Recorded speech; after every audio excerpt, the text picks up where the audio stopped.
فارسی رضی اللہ تعالیٰ عنہ جب مدینہ میں آئے تو ان کے بارے میں بتایا جاتا ہے کہ حضرت سلمان فارسی رضی اللہ تعالیٰ عنہ بہت لمبے چوڑے ہٹے کٹے تندرست آدمی تھے۔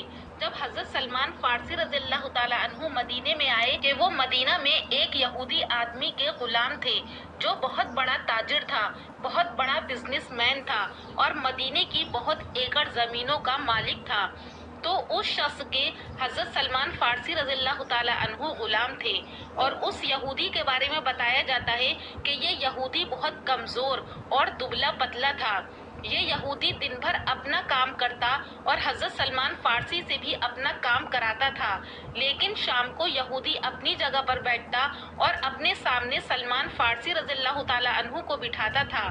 سارا حساب و کتاب تو ہو جاتا تھا، پھر اس کے بعد فارغ ہونے کے وہ یہودی اپنے سامنے سلمان فارسی رضی اللہ تعالیٰ عنہ کو بٹھا کر محمد صلی اللہ علیہ وسلم کو گالی دیتا تھا۔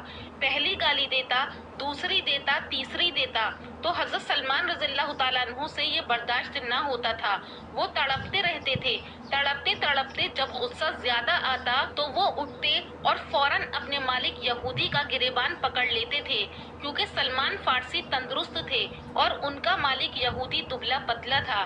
جیسے ہی وہ اس کا گریبان پکڑتے تو وہ یہودی چلاتا کہ اے خیبر والو، اے مدینے والو آ جاؤ، دیکھو کہ یہ غلام اپنے آقا پر ہاتھ اٹھاتا ہے۔ اس کی آوازیں سن کر پورا محلہ جمع ہو جاتا اور سارے لوگ مل کر پھر حضرت سلمان فارسی رضی اللہ تعالیٰ عنہ کو مارتے تھے۔ پھر حضرت سلمان فارسی روتے اور اپنے گھر جاتے روتے روتے سو جاتے تھے۔ دوسرے دن کو پھر یہی معاملہ ہوا، تیسرے دن کو یہی معاملہ ہوا، چوتھے دن کو یہی معاملہ ہوا، یہاں تک کہ 4 مہینے گزر گئے۔ سلمان فارسی نے کیسے برداشت کیا ہوگا کہ روزانہ مار کھاتے اور مار کھا کھا کے سو جاتے تھے۔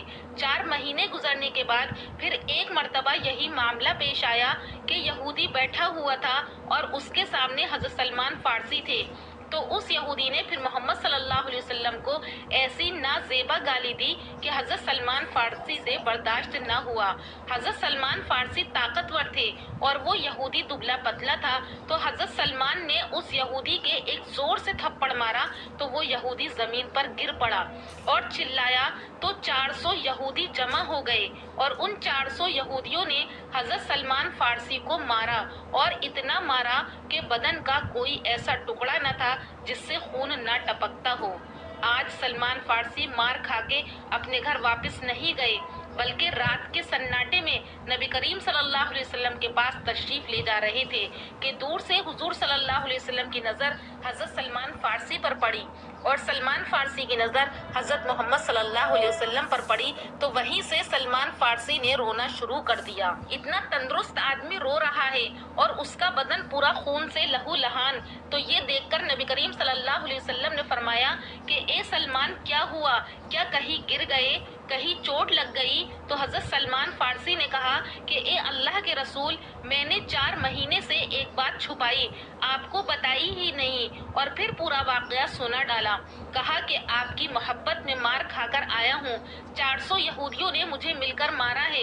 یہ سن کر ہمارے حضور صلی اللہ علیہ وسلم کی آنکھوں میں آنسو آ گئے اور خود حضور صلی اللہ علیہ وسلم لوٹے میں پانی لے کر آئے اور کہا کہ اے سلمان بیٹھ، آج تیرے زخم کو دھلانے والا تیرا نبی ہوگا۔ سبحان اللہ۔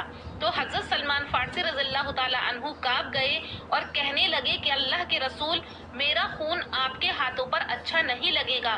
تو ہمارے نبی نے کہا کہ یہ میرا حکم ہے، اگر تو محبت میں سچا ہے تو بیٹھا رہے۔ پھر اس کے بعد حضور صلی اللہ علیہ وسلم نے حضرت سلمان فارسی کے تمام زخموں کو دھو ڈالا۔ حضرت سلمان فارسی کا بدن کیسا چمکتا ہوگا۔ پھر اس کے بعد حضرت سلمان فارسی سے حضور صلی اللہ علیہ وسلم نے فرمایا کہ اے سلمان، وہ تیرا آقا ہے اور تو اس کا غلام ہے، اس کا تیرے اوپر حق ہے، جا تو چلا جا اور اس کی خدمت کر۔ جانے سے پہلے میری 3 باتیں سنتا جا۔ نمبر 1 کہ اے سلمان، سارے لوگ جنت کا انتظار کرتے ہیں پر جنت تیرا انتظار کر رہی ہے۔ دوسری بات کہ ہمارے حضور صلی اللہ علیہ وسلم نے فرمایا کہ اے سلمان، تم فکر مت کرنا، آج سے میں تیرا بن گیا اور تم میرے ہو گئے۔ آج کے بعد جب میرا نام لیا جائے گا تو ساتھ میں تیرا بھی نام لیا جائے گا۔ سبحان اللہ۔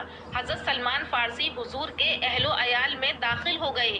تیسری بات حضور صلی اللہ علیہ وسلم نے فرمایا کہ سلمان جاؤ وہ تمہارا مالک ہے، لیکن اب کیسے؟ اگر وہ مجھے گالی